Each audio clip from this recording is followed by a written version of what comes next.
द्वारा Fatima tour and travels में red की गई थी, जिसमें 2 व्यक्तियों को, हंसराज और तजाउद्दीन को 3,20,835 रुपये टिकट के साथ पकड़ा गया, जो पर्सनल यूजर आईडी बनाकर अंकित मूल्य से अधिक पैसे लेकर यात्रियों को या जरूरतमंद लोगों को देते थे, जिसके ऊपर आज माननीय न्यायालय के समक्ष पेश किया गया, जहां पर 3 दिन पुलिस कस्टडी उनको दिया गया।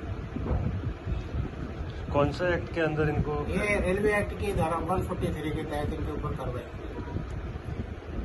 और जो इनके ये जो एजेंसी है IRCTC, ये IRCTC का एजेंट था, उसी के आड़ में ये पर्सनल यूजर आईडी बनाकर लोगों को टिकट सप्लाई करते थे, टिकट की कालाबाजारी भी करते थे। इनको आपने सूचित किया है क्या IRCTC को कि ये एजेंट लोगों जी, इनकी आईडी जो है इसको ब्लॉक किया जाएगा और IRCTC को पूरी इसकी जानकारी दी जाएगी। ये कितना टाइम से इनका चालू था? ये पिछले 7-8 साल से ऐसे कर रहे हैं, ऐसा उसने खुद बताया है। अभी तो इंक्वायरी के बाद पता चलेगा कि ये काम में कब से संलिप्त है।